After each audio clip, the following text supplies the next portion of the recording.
G'day, my name's Errol Langton and I'm going to show you the debtors-based laybuy solution developed by Dextrous Solutions. First of all, let me show you the debtors. So if we go into debtors maintenance, you will see we have a listing of these 4 accounts over here. The ones that have names on are open laybys. They've already been created, they're signed, they have details on them. The ones that have the apostrophes in there, they are unassigned accounts. So with filtering on the top here, I can show you what laybys are open and their respective balances. I can then also show you what laybys are unassigned and their respective balances, which should always be 0. Now, there are some special considerations to the debtors accounts. So if I open this debtor account here, you will see that there is no additional information, no address information or anything like that on these accounts. They're pretty much blank. They have a 90-day term and they have a credit limit of R1, and then they also have credit limit in checking forced and also excluded from interest. Now, under additional information, they are assigned as layby unassigned. Now that is part of how the system is operated. There is layby unassigned, layby open, and then layby dormant. Now the difference between dormant and open is based on a decision you will make as a business, whether that your laybys become dormant after 3 months, 6 months, a year, or whatever period is. You're not closing it down, it's just so that you can track and report. Now, these are also placed on hold for pretty much everything except for quotes. Deliveries and collections in single view are unimportant related to this task.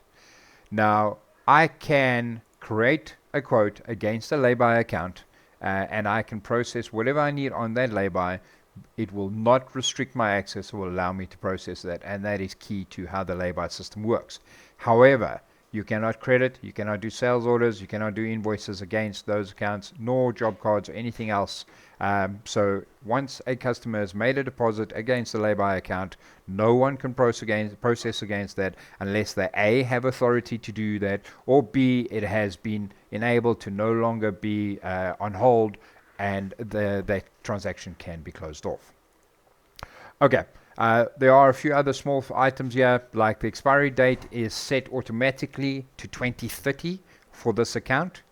This date can be set to anything that you need it to be, but we've set it the 7 years into the future, just as allowing enough time and space. We do not have any automated processing against that because we do not have any email addresses. Once email addresses are in place, you can actually activate this on the layby account. Should you want to have any transactions be sent through to the customer, you can then enable this function. Okay, so how to process a layby. If you go into processing and quotes, you will see I already have 2 laybys open here, or at least quotes open, but by the account number I know it's a layby. If I go into processing and new,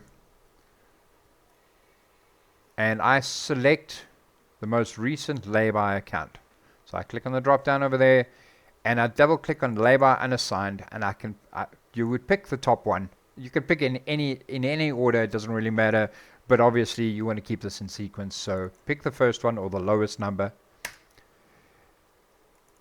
Then update these fields over here.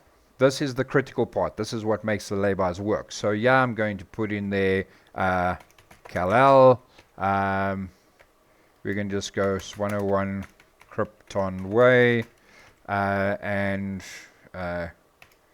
Krypton, and you put in the town here, so Krypton Benoni, and province and postal address. Now, telephone number would be the customer's telephone number, preferably a cell phone number. Email address would be layby@email.co.za, so whatever you need for the email address. And then you would go and update the VAT number if that is applicable, which generally isn't going to be the case. Then under the ID number, you will then go and put in the customer's ID number. It is it's unfortunately not a searchable field, but it can be presented on your quote screen so you can see what those numbers are. The rest of this is a normal quote. So quote memos, delivery notes, order numbers, anything of that nature, that's all good. And you can go here under code and you can go and put in whatever you need. Sorry, I thought I had one. Oh, it's Fanta case. You put in all the items that the customer wants to buy, change quantities, update all that information, give discounts, whatever that may be. Please bear in mind that a quote is only valid for a period of time based on your system configuration, and this will expire once that time is reached. So when you try and invoice it, it's going to prompt you to go and put in the newest pricing. Once you're done putting in long descriptions or any other information that you want in there, you simply go actions and quote, like you would do with a normal quote. This document over here would be your lay-by contract. Bear in mind that this is a demo company and this doesn't have the lay-by contract in place, and this is designed per client's need, but it would form the basis of your contract. So all your text for your lay-by contract would appear here, and you would have the customer's information across the top as it is over here, and their line items for that lay-by. You would then obviously print or take whatever action you want from there. Now you can see there is my quote with my details in. If I go back to my debtors, you will see that that has not been updated as yet. But if I go to lay-by unassigned, it will still remain as an open item. Now there's an automated task that runs in the system that will actually clear that up for you and make sure that that is updated to the correct details in the background. So the step I took is just to illustrate how that works, and I just triggered it manually, but this will run basically every 5 minutes and do that update for you. So unless you're doing a really large number of laybys, we can shorten that time frame to 1 minute. There's another automated task that runs in the background that would actually go and create new accounts for you. So in this case, I only have one unassigned account. The automation will automatically make sure that you always have 10 in place, and that cycles every hour. So you use maybe 3 or 4 in an hour. When it gets to the end of the hour, it will then create a new entry, and every hour it will create a new entry. We can increase that frequency, but that seems to be a comfortable frequency.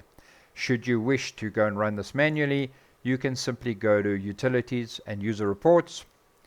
Double click on lay-by on the top right hand corner and then select the new lay-by debtors and just preview the report. This will give you the new lay-by account number, and once done, if you refresh this screen, you'll see the additional account in place. You could trigger that automatically or you can do it manually. It is up to you. All of this runs off IQ automation in the background. So other than actually selecting a quote and putting the customer's details in and processing the transaction like that, there is no involvement from the end user's perspective. Everything runs through automatically and is as seamless as possible. We would adjust according to your needs. Okay, so in terms of processing payments for debtors accounts, it is a normal till point transaction. You can do debtors receipts from a back office perspective, or you can do it straight from the cash book if people make payments like that. But you can also receive payments at your till points, and it would form part of your normal cash up. So if a customer that's got a lay-by comes in and they say they want to make a payment of 2,000 Rand on their lay-by number 103, you would be able to go in and just say lay 103, or just by clicking on the drop down over here, selecting it. There's the data over there. Reference number, you can just go say Albert. This would be your choice what description you want to give, but you can just do lay-by receipt or payment or something of that nature. The sum amount would be what the customer is says they want to pay.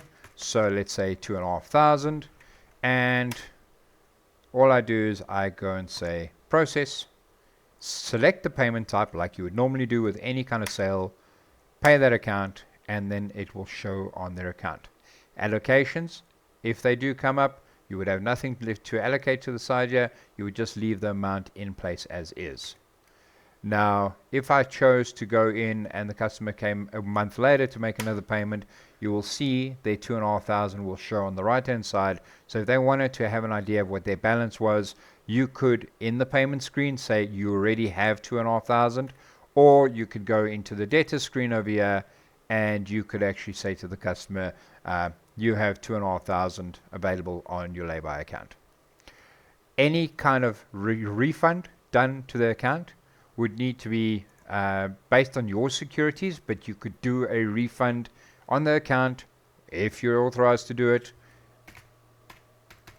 Let's say the customers decided that they couldn't afford to pay their 2,500 and they wanted to get an amount. I'm just going to put my name as the description over here, and let's say we're refunding them 500 of that amount.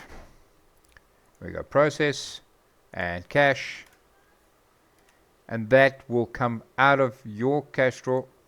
That would come out of your till wherever you're processing that, and they will show an amount of negative 2,000 that they have available on that account. Beyond the actual creation of the debtors accounts and how the quotes affect the laybuy itself, there is no change on how processing happens from a quote perspective through to the cash management side. Your day ends and your cash ups will still balance, and this will be fully incorporated into those numbers.